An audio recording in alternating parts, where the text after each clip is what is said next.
Hi, it's Alice Klug, and I'm back with a market update for the Victoria Real Estate Board for March 2024.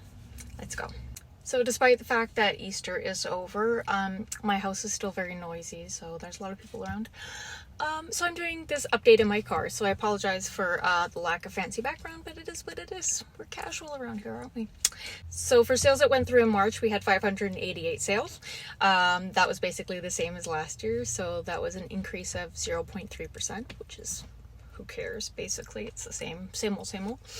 New listings, we had 1,310 new listings come to the market, which is an increase of about 17%, so that's pretty good. And then active listings, we had 2,647 active listings at the end of March, and that was an increase of 34% versus last March. The benchmark price for homes in the Greater Victoria area was $1.279 million, and that was up 1.7% year over year. So not climbing too high, too fast, it's just slowly climbing. You saw the last market update I did, it was about the same, so nothing too drastic. And the average was 1.304 million, and that was an increase of 5.1% year over year. So the average is always more dramatic, but roughly 5% higher than last year at the same time. For condos, we had a benchmark price of $567,000, which was up 3.3% versus last year. And the average was actually the same as last year. It was $628,000 then, and that's what it is now. So the same. Sales, though, we saw them come down 10%, so not as active as last year. My theory is perhaps that entry-level first-time buyers are not coming into the market as quickly because, frankly, if they think the interest rates are going to drop, that might be it.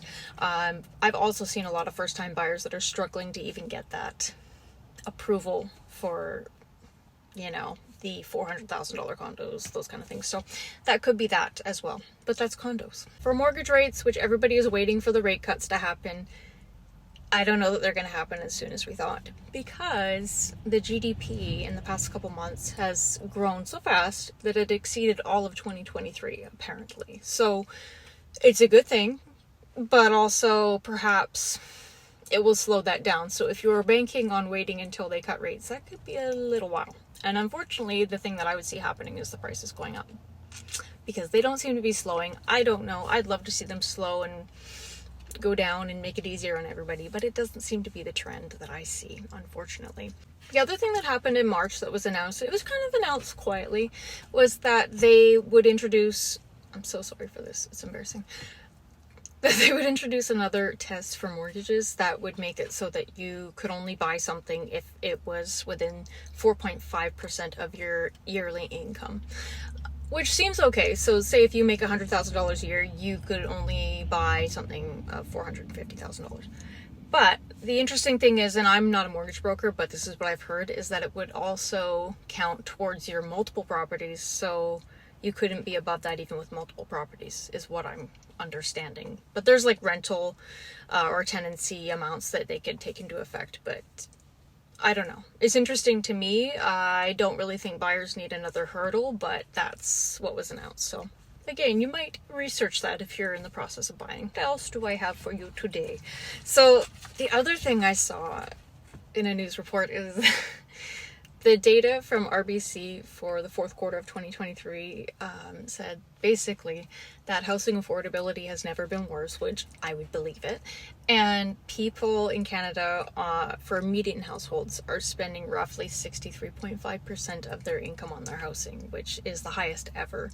Apparently in the bubble of the 1990s, the highest was 57% of their income. So we're even higher than that. But here's the fun part. So Vancouver was at 106% of their household income per year, which is, I don't know. And Victoria was at 80.2%. I'm not there. I'm way too frugal for that, but tough times. So that's what I've got for you this month. We'll see what the spring brings. So far it's been a slow spring though. A lot of sellers are really hanging on to their prices too, so you're not seeing big price drops even though there's more inventory. People are really just hunkering down, and I don't know, I have some clients that are really trying to get deals. It's tough going out there, so it's not a heavy buyer's market by any means, but I'll leave it at that. Also, I am seeing more multiple offers, unfortunately, in the like especially on the West Shore, like Langford, the $975,000, $900,000 houses. Yeah, they're busy. They're busy again. So there is lots of competition out there, unfortunately. So anyways, I think that's all I've got for this month. I had a great March. I hope you had a great Easter. Yeah, my brother's an amazing cook. I turned 38 in March as well, which is devastating. And my dog turned 13, so we went and got her a huge ice cream cone. Mainly so I could share with her, but she did a bit of YOLOing because she's old. And I have bees on the way. I'm gonna have a beehive in my backyard, and so that's scary. I hope I don't kill them, but I'll share it when they arrive with my next market update. So that's all I got for this month. I hope you have a fantastic April, and we'll chat soon when we know what happens next month. Okay, so take care, and yeah, have fun. Bye.